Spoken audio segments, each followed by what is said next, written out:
ये कहानी भूपेंद्र यानी कि मेरी है, जो कि नौकरी की तलाश में था। जब तक कोई स्थायी नौकरी नहीं मिल जाती तब तक मैं कहीं पर भी थोड़े समय के लिए काम करके अपना खर्चा पानी निकाल रहा था।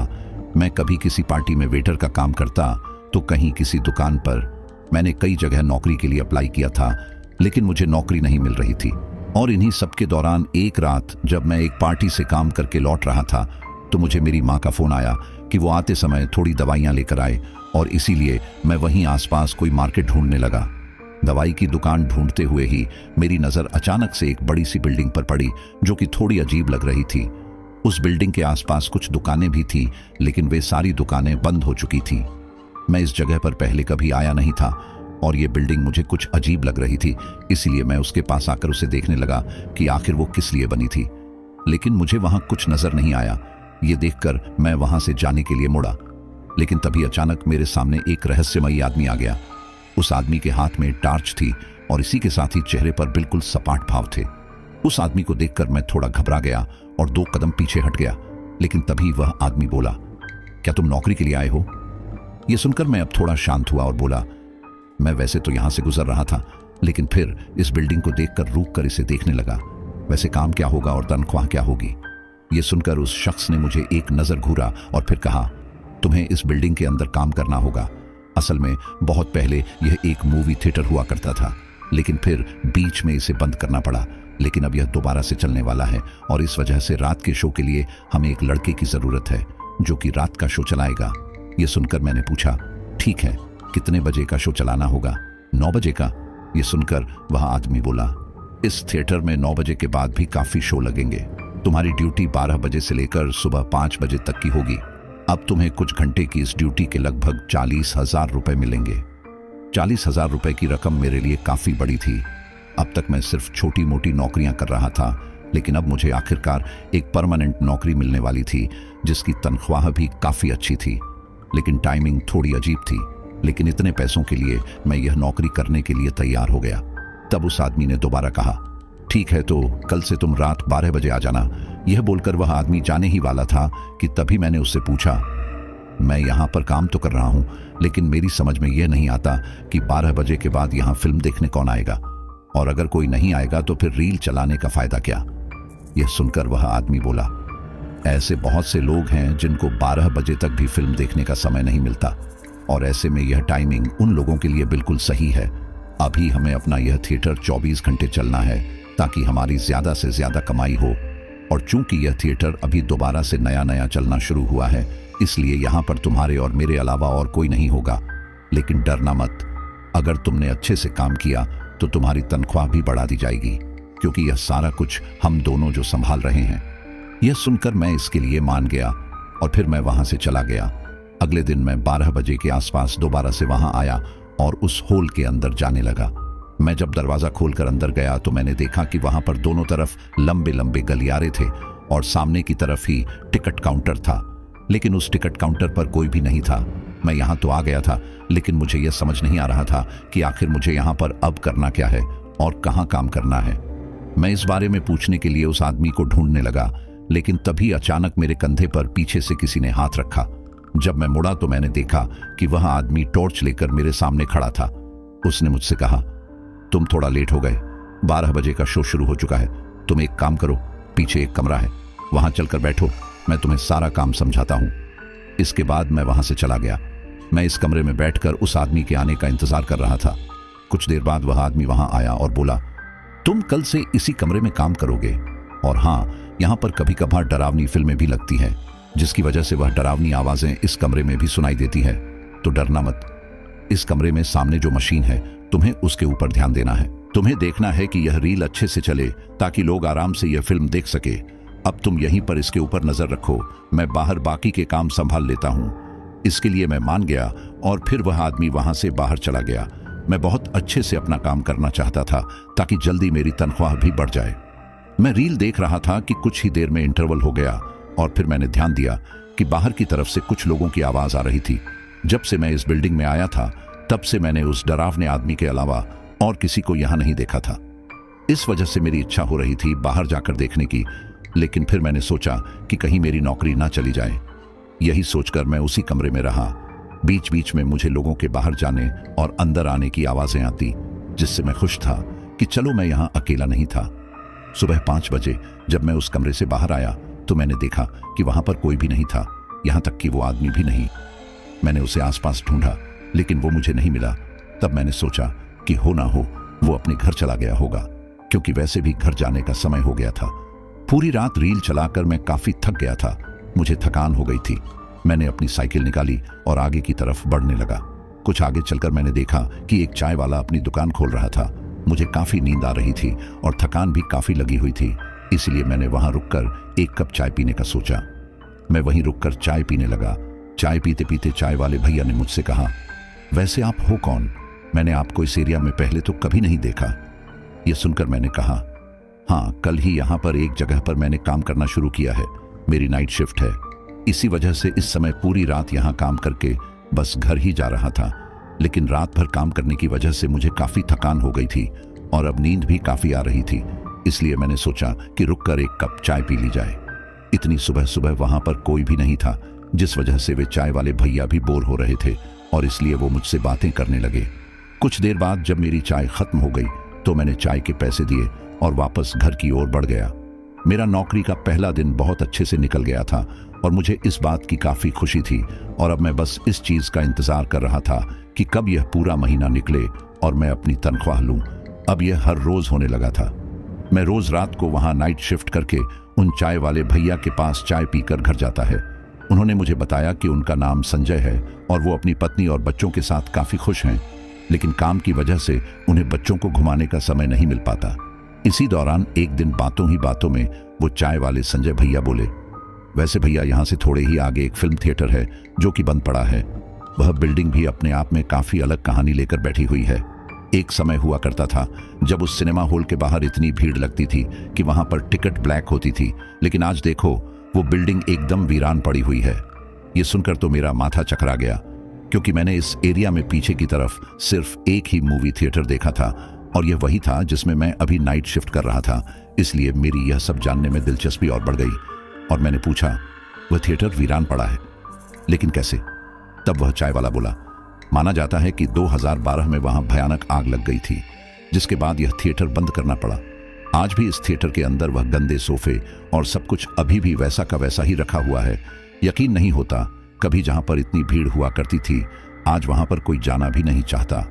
शाम होने के बाद मैंने जब भी उस सुनसान थिएटर को देखा है तो उसे देखकर मुझे कुछ अजीब ही वाइब्स आती हैं, जैसे मानो वह लोगों को अपनी ओर आकर्षित करता हो। यह सुनकर अब मुझे थोड़ा डर लगने लगा था, क्योंकि मैं इस थिएटर में ही काम कर रहा था। इसलिए मैंने उनसे कहा, किसी जमाने में यह पहले हुआ होगा, लेकिन अभी यह थिएटर फिर से चलने लगा है। मैं वहीं पर ही तो काम करता हूं। यह सुनकर वह चाय वाला हैरान रह गया और बोला, यह तुम क्या बोल रहे हो? वहां पर तो रात में क्या दिन में भी कोई परिंदा पर नहीं मारता और तुम वहां पर काम करने का दावा कर रहे हो? यह सुनकर मैंने कहा, हाँ, मैं वहीं पर काम करता हूं। मैं वहां पर रात के शो लगाता हूं, शायद दिन के शो कोई और लगाता होगा। यह सुनकर वह चाय वाला बोला, ऐसा हो ही नहीं सकता, क्योंकि दिन में वहां मैंने किसी को भी जाते हुए नहीं देखा है। जब वहां पर दिन में कोई नहीं आता तो रात में भला फिल्म देखने कौन आता होगा? मुझे अच्छे से याद है कि जब भी मैं प्रोजेक्शन रूम में होता हूं तो मुझे लोगों के चलने फिरने बातें करने की आवाजें आती है, और वह मेरा वहम नहीं था, क्योंकि मैं इतने दिनों से वहां पर काम कर रहा था। इसलिए मैंने कहा, बहुत लोग आते हैं भैया, और इसी वजह से हर शो में मुझे रील लगानी पड़ती है। बाहर से मुझे लोगों के चलने की बातें करने की आवाजें आती है। वह सब मेरा वहम तो बिल्कुल नहीं हो सकता। यह सब सुनकर उस चाय वाले ने अपना सिर खुजा लिया और फिर वह बोला, हो सकता है कि वह फिल्म थिएटर फिर से चलने लग गया हो, लेकिन दिन में तो उसका कोई भी शो नहीं होता। लेकिन अगर तुम इतना दावे के साथ कह रहे हो तो जरूर होगा। लेकिन वैसे क्या वहां पर तुम्हें थोड़ा अजीब नहीं लगता? मतलब कई लोगों ने दावा किया है कि उन्होंने वहां पर किसी भटकती आत्मा को देखा है। क्या सच में वहां पर तुमने ऐसा कुछ नहीं देखा? तुम तो उसके अंदर काम करते हो ना? यह सुनकर मैंने कहा, वहां पर मैंने अब तक तो ऐसा कुछ भी नहीं देखा। शायद ऐसा कुछ है भी नहीं। लोगों का क्या है, वह तो बातें बनाते हैं। मैं तो बोलता हूं कि आप भी कभी इस थिएटर में अपने परिवार के साथ फिल्म देखने जरूर आना। मैं आपको डिस्काउंट दिलवा दूंगा, और रात का शो है तो आपके काम का नुकसान भी नहीं होगा। इसके बाद मैं वहां से सीधे घर आ गया, लेकिन ये सारी बातें अभी भी मेरे दिमाग में घूम रही थी और मैंने सोच लिया था कि शाम को जब मैं ड्यूटी पर जाऊंगा तो उस आदमी से इस बारे में बात करूंगा। घर जाकर मैं खाना खाकर सो गया और फिर रात को दोबारा से ड्यूटी के लिए निकल पड़ा। मैंने वहां आकर उस आदमी को हर जगह देखा, लेकिन वह मुझे कहीं नहीं दिखा। ठीक इसी दौरान टिकट काउंटर पर रखा फोन बजने लगा। मैंने जब वहां आकर फोन उठाया तो दूसरी तरफ से उसी आदमी की आवाज आई, भूपेंद्र, अब तक तो तुम काम समझ ही गए होंगे। मैं आज आ नहीं पाऊंगा, इसलिए तुम्हें ही सब संभालना होगा। देखो, ज्यादातर लोगों ने एडवांस टिकट बुक कर ली होगी, जिस वजह से तुम्हें टिकट बुक करने की जरूरत नहीं है। लोग आकर अपने आप ही अपनी अपनी कुर्सियों पर बैठ जाएंगे, लेकिन इसके अलावा जो भी आता है तुम्हें उसे टिकट देकर भेजना होगा। लेकिन हाँ, ध्यान रखना, फिल्म शुरू होने से पहले तुम अपने कमरे में जाकर बैठ जाना। आखिर तुम्हें ही तो फिल्म लगानी है। यह सुनकर मुझे थोड़ी राहत मिली, क्योंकि इतने दिनों से मैं यहाँ पर किसी भी इंसान को नहीं देख रहा था, सिर्फ उनकी आवाज ही सुना था, और अब फाइनली मैं कुछ लोगों को देख पाऊंगा। मैं वही दरवाजे के पास आकर खड़ा हो गया और लोगों के आने का इंतजार करने लगा। कुछ देर बाद एक परिवार आया। उन्होंने मुझे टिकट दिखाई और उसके बाद वो लोग अपनी सीट पर जाकर बैठ गए। जो कोई भी आता मैं उनकी टिकट देख लेता और उन्हें कमरे में भेज देता। इसी दौरान एक अजीब सा दिखने वाला आदमी मेरे पास आया। यहाँ मैंने उस आदमी को अजीब सा इसलिए बोला क्योंकि उसके चेहरे पर कोई भाव ही नहीं थे, और यहाँ तक कि वह अपनी पलकें भी नहीं झपक रहा था। उसने मुझसे टिकट मांगी और मैंने उसे टिकट दे दी। इसके बाद वह आदमी उस फिल्म के कमरे में आ गया। मैं भी थिएटर के अंदर आया और एक एक करके देखने लगा कि सब सही जगह पर बैठे हैं कि नहीं। ठीक इसी दौरान मेरे कानों में एक अजीब सी आवाज पड़ी। वह आवाज थी पर्दे पर फिल्म चलने की। यह देखकर मेरी हैरानी का ठिकाना नहीं रहा, क्योंकि मैं तो यहाँ पर था, तो फिर यह फिल्म किसने चलाई? मैं फटी फटी आंखों से यह सब देख रहा था कि तभी वही अजीब सा आदमी मुझसे बोला, शायद तुम भूल रहे हो कि तुम्हें क्या करने के लिए कहा गया था। तुम्हें अभी के अभी बाहर जाना है। यह सुनकर एक पल के लिए तो मैं बिल्कुल सन्न रह गया था, क्योंकि इसे कैसे पता कि मुझे फोन पर क्या कहा गया था। मैंने उससे पूछा भी, लेकिन फिर तभी उस आदमी ने कहा, तुम्हारे जाने का समय हो गया है, अब तुम जाओ और हमें यह फिल्म एंजॉय करने दो। अब इससे पहले कि मैं कुछ बोलता, वहां मौजूद सारे लोग भी बोलने लगे, जाओ यहां से, जाओ यहां से। यह सब देखकर मुझे थोड़ा डर लगने लगा था और मैंने वहां से निकलने में ही अपनी भलाई समझी। एक तो यह फिल्म अपने आप चल गई, ऊपर से यह अजीब लोग, मुझे समझ नहीं आ रहा था कि यह सब क्या हो रहा है। उस समय मेरा मन कर रहा था कि सब कुछ छोड़ छाड़ कर मैं वापस घर चले जाऊं, लेकिन मुझे यहाँ काम करते हुए 15 दिन से ऊपर हो गया था, और अब मैंने सोच लिया था कि चलो कम से कम थोड़े दिन और करके 1 महीने की सैलरी तो उठा लूं। और यही सोचकर मैं वापस प्रोजेक्शन रूम में आ गया। वहां जाकर मैंने देखा कि वही अजीब सा आदमी इसी रूम में बैठा हुआ था। अब इससे पहले कि मैं कुछ बोलता, वह बोला, मैंने तुमसे कहा था ना कि फिल्म शुरू होते ही तुम्हें उस कमरे से बाहर निकलना है, लेकिन तुम तो सुन ही नहीं रहे थे। यह सुनकर मैंने कहा, मैं बस वहां से निकलने ही वाला था, लेकिन उससे पहले उस आदमी ने यह सब बोल दिया। लेकिन मेरी समझ में नहीं आ रहा कि आखिर उसे कैसे पता चला कि तुमने मुझसे क्या बोला था। यह सुनकर वह बोला, वह मेरा दोस्त है और आज फिल्म देखने आया है, इसी वजह से उसे पता है। लेकिन तुम इस बारे में ज्यादा मत सोचो और यहां पर अपने काम पर ध्यान दो, और हमेशा की तरह ध्यान रखना कि जब तक फिल्म चले तुम इस कमरे से बाहर नहीं आओगे। इसके लिए मैं मान गया और फिर वह उस कमरे से बाहर चला गया। उसके बाहर जाते ही मैं वापस अपने काम में लग गया, लेकिन मेरे दिमाग में उन लोगों का अजीब बर्ताव ही घूम रहा था। खैर, कुछ घंटे बाद शो खत्म हो गया और अब मैं उस कमरे से बाहर जाकर लोगों को देखने लगा। लेकिन यहाँ हैरानी की बात यह थी कि उस कमरे में से कोई भी बाहर नहीं आ रहा था। मैंने काफी देर और लोगों का बाहर आने का इंतजार किया, लेकिन उनमें से कोई भी जब वहां नहीं आया तो मैंने उसी आदमी से पूछा, अभी फिल्म शुरू होने से पहले तो हॉल के अंदर इतने लोग गए थे, लेकिन इनमें से कोई भी बाहर क्यों नहीं आया? यह सुनकर वह बोला, वह सारे फिल्म देखने आए थे और फिल्म देखकर चले गए। हॉल के अंदर बाहर जाने का अलग रास्ता होता है और अंदर जाने का अलग। वैसे इस बारे में छोड़ो, और तुम मुझसे क्या पूछना चाहते थे? यह सुनकर मुझे काफी ज्यादा हैरानी हुई, क्योंकि आखिर इस कैसे पता कि मैं इससे कुछ पूछने वाला था। लेकिन फिर मैंने ज्यादा कुछ ना सोचते हुए उससे पूछा, लोग बता रहे थे कि यह हॉल पहले बंद हो गया था, लेकिन अब आप लोग इसे दोबारा से चला रहे हैं, लेकिन इसमें दिन में कोई शो क्यों नहीं लगता, जबकि आपने पहले कहा था कि यह 24 घंटे चलने वाला हॉल है? तब वह बोला, दिन में शो लगाने का कोई फायदा नहीं है, क्योंकि दिन में तो और भी काफी जगह फिल्में चलती हैं, जिस वजह से हमारे यहाँ लोग कम ही आते हैं। इस शहर में रात के समय कोई भी फिल्म नहीं लगाता, जिस वजह से रात में ये हॉल अच्छे से चलता है। यह सुनकर मैंने कहा, शायद आपकी बात सही हो, लेकिन अगर आप दिन में भी यहाँ शो लगाएंगे तो आपको ही फायदा होगा। ये सुनकर वह बोला, हाँ, मैं इस बारे में मालिक से बात करूंगा। इसके बाद हम दोनों अपने अपने कामों में लग गए और लगभग सुबह के समय वहां से चला गया। हमेशा की तरह मैं इस चाय वाले के पास गया और चाय पीने लगा। बातों बातों में ही उस चाय वाले ने मुझसे पूछा, और भैया आपका दिन कैसा गया? मेरा मतलब आपका काम कैसा गया? यह सुनकर मैंने कहा, हमेशा की तरह अच्छा ही गया। काफी लोग आए थे जिस वजह से सारे ही शो लगाने पड़े, लेकिन चलो अच्छा है। मैं अगर इसी तरह से अच्छे से काम करूंगा तो हो सकता है मेरी तनख्वाह भी बढ़ जाए। यह सुनकर वह चाय वाला बोला, अगर ऐसा है तो मैं एक काम करूंगा, आज की रात मैं भी अपने परिवार के साथ उस हॉल में फिल्म देखने आऊंगा। मुझे यहाँ से जाते जाते 10-11 बज जाते हैं, जिस वजह से मैं कभी बच्चों को किसी अच्छी जगह पर फिल्म दिखाने नहीं ले जा पाता। लेकिन अब यह हॉल पास ही में है तो मैं अपनी पत्नी को बोल दूंगा कि वह शाम के समय ही बच्चों को यहाँ ले आए, फिर यहाँ से दुकान बढ़ाकर मैं वहीं चलूंगा। ये सुनकर मैंने कहा, हाँ, ये काफी अच्छा रहेगा, आप आज वाले शो में ही आ जाना, इसी बहाने मेरा मन भी लगा रहेगा। इसके बाद थोड़ी देर बात करके और चाय पीकर मैं घर आ गया। देर रात में दोबारा अपनी ड्यूटी पर गया और कुछ समय बाद ही चाय वाला संजय अपनी पत्नी और बच्चों के साथ वहां आया। शो शुरू होने में अभी समय था, इसलिए मैंने उनको अपने कमरे में ही बिठा लिया था जहां से मैं रील चलाया करता था। कुछ समय बाद शो शुरू होने का समय हो गया और मैंने उन्हें थिएटर के अंदर जाने के लिए कहा। मैं उन्हें लेकर जैसे ही हॉल में आया तो देखा कि वहां पर काफी ज्यादा भीड़ थी। संजय और उसके परिवार को वहां देखकर वह सारे लोग थोड़े हैरान लग रहे थे, लेकिन फिर मैंने उन्हें उनकी सीट नंबर के हिसाब से बैठाया और बाहर की तरफ आ गया। मूवी शुरू होने वाली थी, लेकिन मूवी शुरू होने से पहले ही संजय के बेटे ने कहा, पापा मुझे सूसू आई है। वैसे तो संजय मूवी मिस नहीं करना चाहता था, लेकिन यहाँ पर बच्चों को बाथरूम ले जाना भी जरूरी था, इसलिए उसने अपने बेटे को उठाया और बाथरूम की ओर चला गया और इसी दौरान मूवी शुरू होने लगी। मैंने रील चला दी और अब मैं उस फिल्म के अच्छे से खत्म होने का इंतजार करने लगा।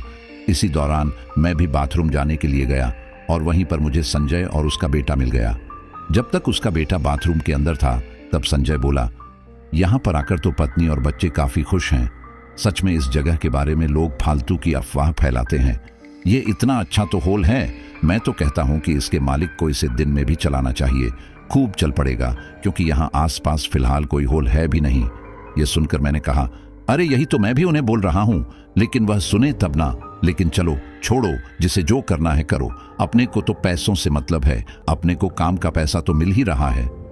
अब तक उसका बेटा भी बाथरूम से बाहर आ गया और फिर उसके बाद संजय वहां से चला गया।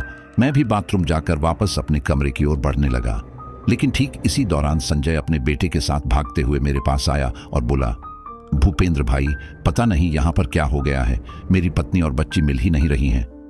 यह सुनकर मुझे काफी ज्यादा हैरानी तो हुई, लेकिन फिर मैंने अगले ही पल खुद को संभाला और बोला, अरे वह लोग वहीं होंगे, अंधेरे में तुम्हें ठीक से दिख नहीं रहा होगा, कितने लोगों के बीच में उन्हें ढूंढना थोड़ा मुश्किल होगा। एक काम करो, तुम फोन की टॉर्च जलाओ और उन्हें देखो। यह सुनकर संजय घबराते हुए बोला, इतने लोग? अरे वहां पर तो कोई भी नहीं है। यह सुनकर मुझे काफी ज्यादा हैरानी हुई। मुझे समझ नहीं आ रहा था कि आखिर यह कैसे हो सकता है। मैं भागते हुए उस जगह गया और यहां आकर मैंने पाया कि सच में यहां पर कोई भी नहीं था। उस थिएटर की सारी सीटें खाली थीं, स्क्रीन पर भी कोई पुरानी फिल्म चल रही थी। यह सब देखकर मैं काफी हैरान रह गया। मैंने वहां जाकर आसपास काफी ढूंढा, लेकिन मुझे कोई भी नहीं मिला। मुझे टेंशन होने लगी थी, क्योंकि एक आध इंसान गायब होता तो लगता कि शायद उसे यह फिल्म नहीं देखनी, लेकिन यहां तो पूरा का पूरा थिएटर ही गायब था। इसी दौरान संजय वहां पर भागते हुए आया और बोला, क्या हुआ भूपेंद्र भाई, कुछ पता चला कि मेरी पत्नी और बच्ची कहाँ गए? मुझे कुछ सूझ नहीं रहा था और इसलिए मैंने उससे कहा, इतना बड़ा मल्टीप्लेक्स है, हो सकता है कहीं पर गए हों, चलो साथ में मिलकर ढूंढते हैं। बेचारे संजय के पास इसके अलावा और कोई चारा ही कहाँ था, इसलिए अब हम तीनों उन दोनों को ढूंढने लगे। हमने वह पूरा मल्टीप्लेक्स छान मारा, लेकिन वहां पर कोई भी नहीं मिला। यहां तक कि पार्किंग एरिया में भी किसी की गाड़ी नजर नहीं आ रही थी। कुछ ही देर में टिकट काउंटर के पास रखा फोन बजने लगा। मैंने जाकर जब फोन उठाया तो दूसरी तरफ से उसी शख्स की आवाज आई, भूपेंद्र, मैंने तुमसे कहा था ना कि जब तक फिल्म चलती है तुम्हें अपने कमरे के अंदर ही रहना है और यहां तक कि तुम्हें फिल्म चलने के दौरान थिएटर के अंदर नहीं जाना है, लेकिन तुमने मेरी बात नहीं मानी। यह सुनकर मैंने कहा, आज यहां पर मेरा पहचान वाला अपने परिवार के साथ आया है। फिल्म शुरू होने से पहले वह जरा बाथरूम क्या गया, उसका पूरा परिवार यहां से गायब है। इतना ही नहीं, इस मल्टीप्लेक्स में जितने भी लोग फिल्म देखने आए थे वह सब के सब गायब हैं। ये कैसे हो सकता है? दूसरी तरफ से उसी शख्स की आवाज आई, जो हो गया उसे भूल जाओ और उस आदमी से बोलो कि वह तुम्हारे साथ प्रोजेक्शन रूम में ही रुके। फिल्म खत्म होने के बाद उसे उसका परिवार मिल जाएगा। यह सुनकर मैंने हैरानी से कहा, आखिर यह कैसे हो सकता है? जो लोग यहां पर हैं ही नहीं वह बाद में कहां से आ जाएंगे? तब वह बोला, मुझे तुम्हें जितना बताना था मैंने बता दिया, अब आगे तुम जानो। लेकिन याद रखना, अगर तुमने वह नहीं किया जो मैंने कहा था तो इसका अंजाम काफी बुरा होगा। सर गुस्सा करेंगे और हो सकता है कि तुम्हारी नौकरी भी चली जाए। मुझे इस जॉब की बहुत जरूरत थी, लेकिन आज जो यहां पर हो रहा था उस वजह से अब मुझे थोड़ी घबराहट भी होने लगी थी। लेकिन मैंने सोचा कि चलो जैसे तैसे यह रात काट ली जाए। अगर यह करने से भाभी और बच्चे मिलते हैं तो इसमें हर्ज ही क्या है? इसलिए मैंने संजय से कहा कि वह जब तक फिल्म खत्म नहीं होती इसी प्रोजेक्शन रूम में ही बैठे रहे। वह मान तो नहीं रहा था, लेकिन अपने परिवार के लिए वह मान गया और अब हम तीनों उस प्रोजेक्शन रूम में बैठे हुए थे। हम तीनों काफी परेशान थे और इस वजह से हम लोग किसी से कुछ बोल भी नहीं रहे थे। लेकिन इन सब में संजय का बेटा रोने लगा था क्योंकि उसे डर लगने लगा था। हम दोनों उसे समझाने की काफी कोशिश कर रहे थे, लेकिन ठीक इसी दौरान बाहर से कुछ लोगों की आवाजें आने लगी। वह आवाजें सुनकर हम लोगों को काफी ज्यादा हैरानी हो रही थी, क्योंकि जहां तो पहले यहां पर एक कुत्ता भी नहीं था, अब अचानक से इतने लोगों की आवाजें कैसे आने लगी थी। मुझे डर लगने लगा था, इसलिए मैंने जाकर उस कमरे का दरवाजा अंदर से भी लगा दिया। लोगों की बाहर से आवाजें आती रहीं और फिर कुछ ही देर बाद सब कुछ शांत हो गया। यह सुनकर संजय बोला, अभी तो यहां पर कोई भी नहीं था, फिर अचानक से लोग कहां से आ गए? और मान लो कि अगर इंटरवल हो रहा है और यह उस इंटरवल में यहां से कुछ खाने पीने का लेने आए हैं तो भी काउंटर पर तो कोई बैठा ही नहीं है। यह सब सुनकर तो संजय का बेटा और बुरी तरह से रोने लगा। हम लोगों ने वह 3 घंटा बहुत मुश्किल से काटा था और फिर जैसे ही वह फिल्म खत्म हुई मैंने कहा, आखिरकार यह फिल्म खत्म हो गई, अब शायद हमें भाभी और बच्चे मिल जाएंगे, चलो चलकर देखते हैं। इसके बाद मैं, संजय और उसका बेटा उस प्रोजेक्शन रूम से बाहर आकर भाभी को ढूंढने लगे, लेकिन वह वहां पर नहीं थी। ठीक इसी दौरान मुझे याद आया कि इस हॉल में पीछे की तरफ एक एग्जिट और है, जहां से फिल्म खत्म होने के बाद लोग आते हैं। मैं संजय और उसके बेटे के साथ पीछे की तरफ गया, जहां पर भाभी और बच्ची खड़े थे। उन्हें देखकर मैंने राहत की सांस ली। तभी संजय ने उससे पूछा कि आखिर वह कहां पर थी और मिल क्यों नहीं रही थी। तब भाभी बोली, हम तो फिल्म थिएटर में ही थे, तुम्हारे आने का इंतजार कर रहे थे, लेकिन तुम तो आए ही नहीं, इसलिए हम लोगों ने ही वह फिल्म पूरी देख ली। वैसे तुम लोग कहां रह गए थे? यह सब सुनकर संजय का सर चकरा गया था। उसे समझ नहीं आ रहा था कि आखिर सही क्या है और गलत क्या है। उसकी पत्नी और बेटी सही सलामत सामने खड़ी थी और जब हम लोग फिल्म के दौरान थिएटर के अंदर गए थे तो पूरा थिएटर बिल्कुल खाली था। संजय इसी बारे में सोच रहा था कि तभी मैंने कहा, देखो मुझे पता है कि तुम्हारे दिमाग में क्या चल रहा है, लेकिन मैं इस बारे में सर से बात करूंगा कि आखिर यह सब क्या है। तुम अब अपने बीवी बच्चों के साथ घर पर जाओ, आराम करो, सब सही है, चिंता मत करो। संजय को भी यह बात सही लगी और वह अपने बीवी बच्चों के साथ वहां से चला गया और मैं भी अपनी आगे की ड्यूटी करने के लिए वापस उस मल्टीप्लेक्स के अंदर आ गया। मुझे काफी डर लग रहा था और डर की वजह से बाथरूम भी आ रहा था। इस वजह से मैं जल्दी से बाथरूम में गया ताकि फिल्म शुरू होने के बाद में कमरे से बिल्कुल बाहर ही ना निकलूं। मैंने मन ही मन सोच लिया था कि 1 महीने यहां पर काम करके अपनी पूरी सैलरी लेकर मैं इस नौकरी पर लात मार दूंगा। उस रात मैंने जैसे तैसे काम किया और फिर घर आ गया। घर आने से पहले मैंने संजय की दुकान पर चाय पीने की सोची थी, लेकिन न जाने क्यों उसकी दुकान बंद थी। शायद रात में वो देर से घर गया था, इसी वजह से उसकी नींद पूरी नहीं हुई होगी। अगली रात मैं दोबारा से अपनी ड्यूटी के लिए गया। आज मुझे दरवाजे पर ही वह अजीब सा आदमी दिखाई दिया और उसने मुझसे कहा, तुम्हारे उस दोस्त का परिवार उसे सही सलामत मिल गया ना? मैं वैसे तो कल वाली रात के बारे में सोचना भी नहीं चाहता था, क्योंकि मुझे इससे यहाँ काम करने में थोड़ा डर लग रहा था, लेकिन इसने सामने से ही पूछ लिया, इसलिए मैंने भी इससे पूछा। हाँ, वह मिल तो गए, लेकिन मुझे समझ नहीं आ रहा कि मूवी चलने के दौरान पूरा का पूरा थिएटर खाली क्यों था। तब वह बोला, देखो वैसे तो हमें बताना अलाउड नहीं है, लेकिन अब तुम यहाँ काम करते हो इसलिए तुम्हें बता ही देते हैं। असल में यहाँ एक खुफिया थिएटर है। जब भी फिल्म शुरू होने वाली होती है तो इस हॉल में मौजूद सारी कुर्सियां नीचे मौजूद एक खुफिया थिएटर में चली जाती हैं, जिस वजह से तुम्हें पूरा थिएटर खाली ही मिलेगा, क्योंकि असल में यहाँ के लोग तो नीचे फिल्म देख रहे होते हैं और यह काम इतनी सफाई के साथ होता है कि ऑडियंस को भी पता नहीं चलता, और कल भी यही हुआ था। इसका सबसे बड़ा फायदा ये होता है कि नीचे बने थिएटर में दर्शकों को बहुत ही अलग तरह का अनुभव मिलता है, जिससे वह लोग बार बार यहाँ पर फिल्म देखने आते हैं। और इतना ही नहीं, वह लोग अपने दोस्तों और रिश्तेदारों को भी इस जगह के बारे में बताते हैं, जिससे हमारा होल चलता है। यह सब करने के लिए एनर्जी ज्यादा चाहिए होती है, इसलिए हम इसे उस समय करते हैं जब हमारे पास दर्शक ज्यादा आते हैं, और वह रात के समय आते हैं। जब उसने यह सब कहा तो मेरे मन से बोझ उतर गया। मैंने राहत की सांस ली और अब मैंने सोच लिया कि मैं यहीं पर काम कर लूंगा। उस रात मैं वहां पर काम कर रहा था कि तभी वो आदमी मेरे पास आया और बोला, तुम यहाँ पर काफी अच्छे से काम कर रहे हो, लेकिन तुम कभी कभी गलतियां करते हो, जैसे कि हमारी कही हुई बात नहीं मानते, जिसकी वजह से मुझे काफी कुछ सुनना पड़ रहा है। अब मेरी बात ध्यान से सुनो। मैंने तुमसे पहले भी कहा था और अब मैं दोबारा कहता हूं, एक बार फिल्म शुरू होने के बाद तुम इस कमरे में आओगे और इस कमरे से बाहर नहीं निकलोगे। दूसरी बात, तुम अगर इस कमरे से बाहर निकल भी गए तो हॉल के अंदर नहीं जाओगे, क्योंकि तुम्हें पता ही है हॉल के अंदर दर्शक कुर्सियों समेत ऊपर नीचे होते हैं, जिस वजह से तुम भी वहां पर नीचे गिर सकते हो और तुम्हें चोट लग सकती है। और आखिरी बात, तुम किसी भी दर्शक से बात करने की कोशिश नहीं करोगे, फिर भले ही वह तुम्हारा कोई दोस्त या रिश्तेदार ही क्यों ना हो। दोस्ती रिश्तेदारी यहां से बाहर जाकर निभाओ। यह मैं तुम्हें आखिरी बार वार्निंग दे रहा हूं, इसके बाद तुम काम से निकाले जाओगे। दोस्तों, यहाँ पर जो भी कुछ अजीब हो रहा था उसके पीछे का कारण अब मुझे पता था, जिस वजह से मैं यह नौकरी छोड़ना नहीं चाहता था। इसलिए मैंने मन बना लिया कि चाहे कुछ हो जाए, मैं इन सभी नियमों का पालन करूंगा। मैं कुछ दिनों तक ऐसे ही अच्छे से अपनी ड्यूटी करता रहा।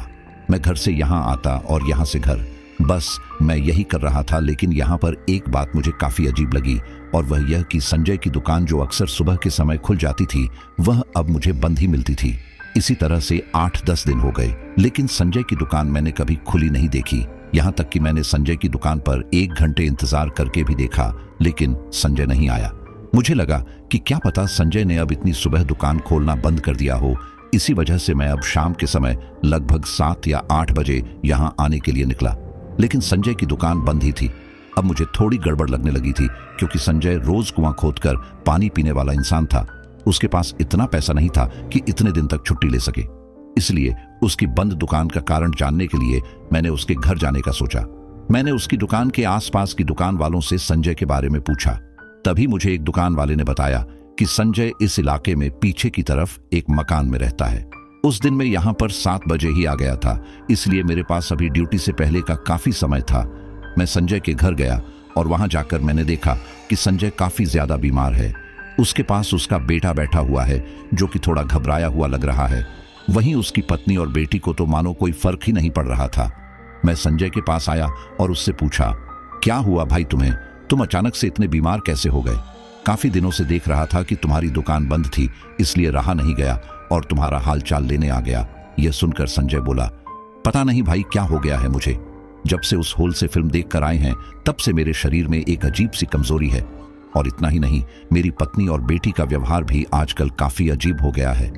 यह सुनकर वहीं पास में बैठा हुआ संजय का बेटा सुबकते हुए बोला, हाँ अंकल, पता नहीं मम्मी को क्या हो गया है। पहले तो मेरी मम्मी मुझे डांटती तक नहीं थी, और आजकल तो मुझे बहुत बुरी तरह से मारती है।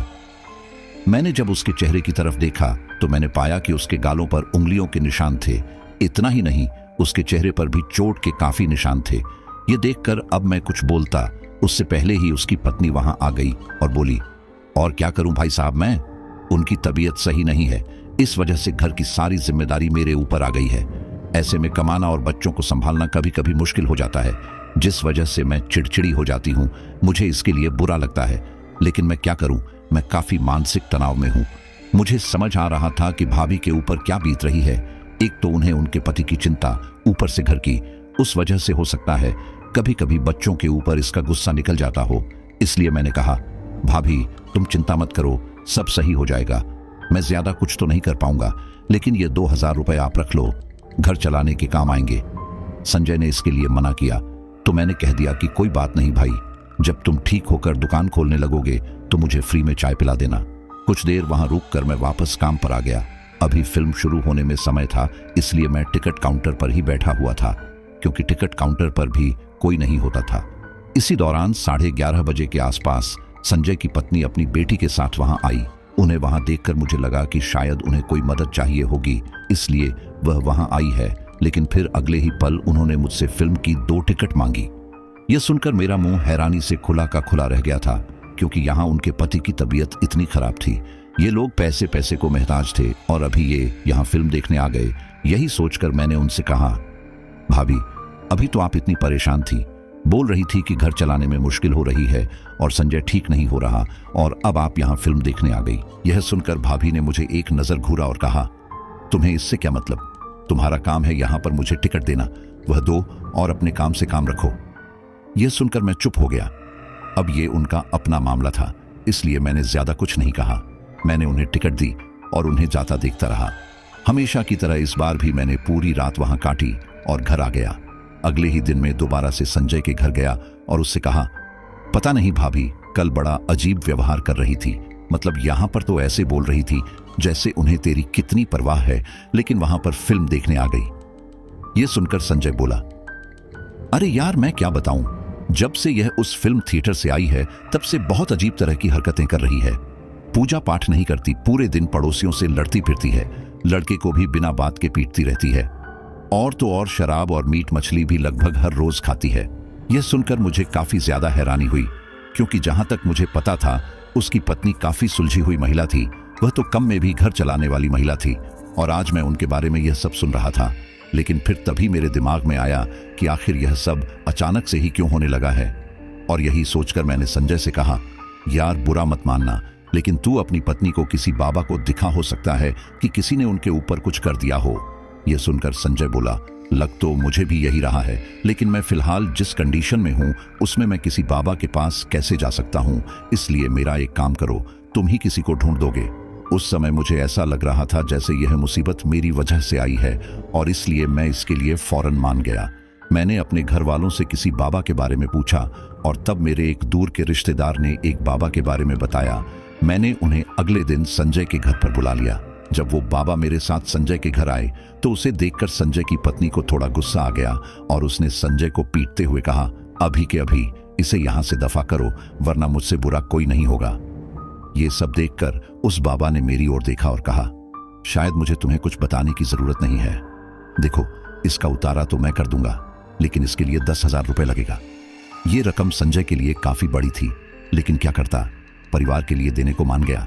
और फिर उस बाबा ने भाभी के ऊपर कोई झाड़ फूंक करके उनके हाथ पर धागा बांध दिया और कहा कि ये धागा मत खोलना। इसके बाद भाभी बिल्कुल ठीक हो गई, और अब संजय भी ठीक होने लगा। शायद भाभी के ऊपर जो भी शक्ति थी उसी का असर संजय के ऊपर हो रहा था। कुछ ही दिनों में संजय दोबारा से चाय की दुकान खोलने लगा। कुछ दिन तो वो सामान्य रहा, लेकिन कुछ दिनों बाद वो परेशान सा दिखाई देने लगा। जब मैंने उससे इसका कारण पूछा तो वह बोला, क्या बताऊं भाई, मेरी पत्नी वापस से पहले की तरह हरकतें करने लगी है। पहले तो इसकी वजह से मैं बीमार हो रहा था, लेकिन अब मेरा बेटा बीमार हो रहा है। तुम एक काम करो, उस बाबा को फिर से बुला लो। इसके लिए मैं मान गया और उस बाबा को दोबारा फोन करके बुला लिया। उसी रात जब मैं उस थिएटर में काम कर रहा था और टिकट काउंटर पर बैठा था, तभी दोबारा से संजय की पत्नी आई और टिकट मांगी। तब मैंने कहा, भाभी, आप ये क्या कर रही हैं? आपका घर बिगड़ रहा है, लेकिन फिर भी आप यहाँ फिल्म देखने आई हैं। ये सुनकर उन्होंने मुझे एक थप्पड़ मारा और कहा, तुम अपने काम से काम रखो, समझे? ये सुनकर मैं चुप हो गया और उन्हें टिकट दे दी। उसी दिन मैं ड्यूटी खत्म करके सुबह जब चाय पीने के लिए संजय की दुकान पर गया तो मैंने उससे ये बात बताई।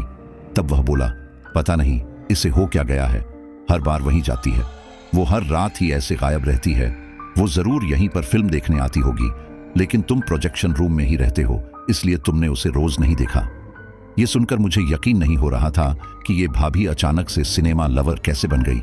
मैं चाय पीकर वापस चला गया। दोपहर के समय मैं उस बाबा को लेकर दोबारा से संजय के घर आया। तब वह बाबा बोला, तुम्हारे कहने पर मैं दोबारा से तुम्हारी पत्नी का उतारा कर दूंगा, लेकिन इसका कोई फायदा नहीं होगा, क्योंकि इसके शरीर को कोई अंदर से नहीं बल्कि बाहर से काबू कर रहा है। क्या कोई ऐसी जगह है जहां पर यह लगभग हर रोज जाती हो?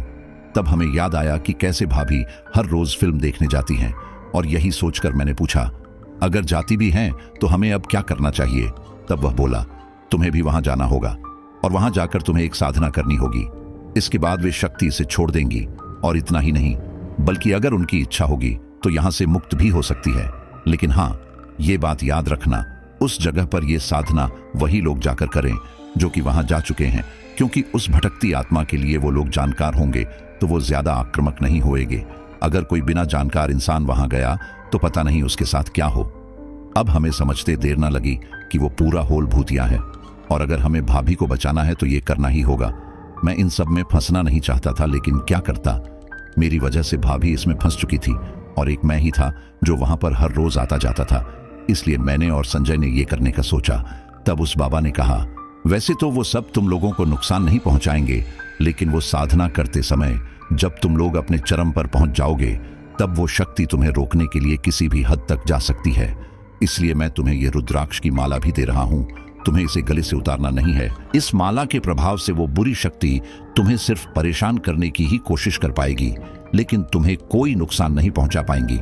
लेकिन तुम लोग हिम्मत मत हारना, क्योंकि वहां पर हिम्मत हारने का मतलब है मौत। मैंने और संजय ने इसके लिए हाँ कर दी और फिर उसके बाद हम लोगों ने वह पूरी क्रिया कैसे करनी है उसे एक कागज पर लिख लिया और फिर रात के समय हम लोग उसी होल में गए। मुझे संजय के साथ देखकर वही अजीब सा आदमी बोला, तुम्हारा दोस्त आज फिर फिल्म देखने आया है। यह सुनकर मैंने कहा, असल में आज हम दोनों ही फिल्म देखने आए हैं, तो एक काम करना, आज रील तुम चला लेना।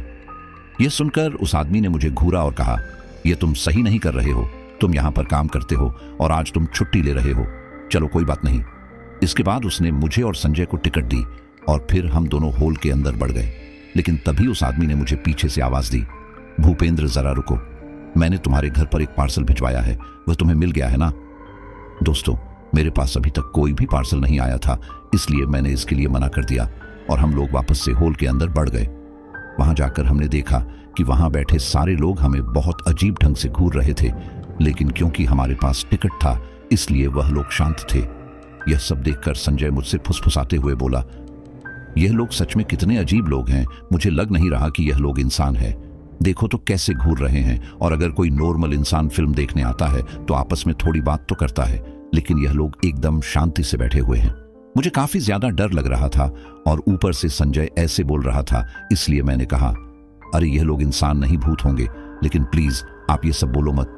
पहले ही इतना डर लग रहा है और ऊपर से मुझे यह सोचकर और ज्यादा डर लग रहा है कि मैंने पूरे 1 महीने तक इन भूतों के लिए काम किया है। यह सुनकर संजय बोला, माफ करना भाई, लेकिन भाई सच में तुमने मेरी बहुत मदद कर दी। तुम्हारी जगह कोई और होता तो मेरी मदद नहीं करता। यह सुनकर मैंने कहा, जाने अनजाने में ये सब मेरी वजह से ही तो हो रहा है, इसलिए मुझे तुम्हारी मदद भी करनी चाहिए। चलो छोड़ो इस बात को, और अब वो साधना कैसे करनी है हमें इसके ऊपर ध्यान देना है। हम दोनों यह बातें कर ही रहे थे कि तभी वही डरावना आदमी मेरे पास आया और बोला, तुम्हारे पास अभी भी समय है पीछे हटने का। मुझे उसकी बातों से समझ आ रहा था कि शायद उसे पता चल गया था कि मैं यहाँ क्या करने वाला हूँ, लेकिन वो मुझे फिर भी कोई नुकसान नहीं पहुंचा रहा था। शायद उस बाबा ने सही कहा था कि ये लोग अपने जान पहचान के इंसान को इतनी आसानी से नुकसान नहीं पहुंचाते। खैर, मैंने उसकी बात का कोई जवाब नहीं दिया और फिर वो वहां से चला गया। कुछ देर बाद फिल्म चलने लगी और इसी समय हमने वो रुद्राक्ष की माला पहन ली और इसके अगले ही पल होल में मौजूद वे सारे लोग गायब हो गए। स्क्रीन पर कोई पुरानी फिल्म चलने लगी और फिर तभी मैंने संजय से कहा, समय हो गया है, अब हमें अपने काम पर लगना होगा। और इसके बाद हम दोनों अपनी अपनी सीट से उठकर स्क्रीन के सामने मौजूद खाली जगह पर आ गए। हमने वहां पर उस बाबा के दिए हुए सफेद पाउडर से एक गोल सी आकृति बनाई और फिर हम दोनों उसमें आमने सामने बैठकर उस बाबा के बताए मंत्रों को पढ़ने लगे।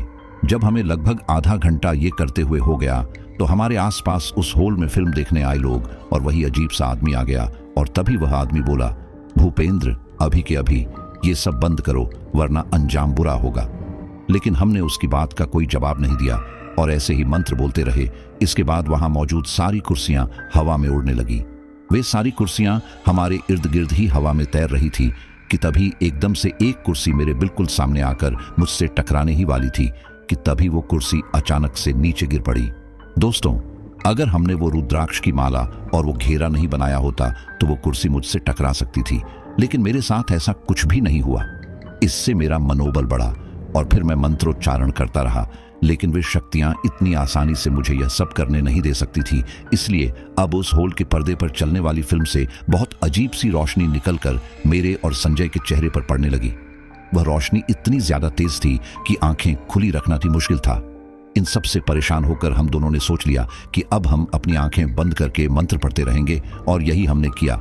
हम लोग आंखें बंद करके वह मंत्र पढ़ते रहे। इस दौरान हमें कुछ लोगों के चीखने चिल्लाने की भी आवाज आती, लेकिन हमने आंखें नहीं खोली। हम लोग यह काफी देर तक ऐसे ही करते रहे और लगभग 2 घंटे बाद वहां पर बिल्कुल शांति छा गई। ऐसा लग रहा था जैसे कि वहां पर कुछ था ही नहीं।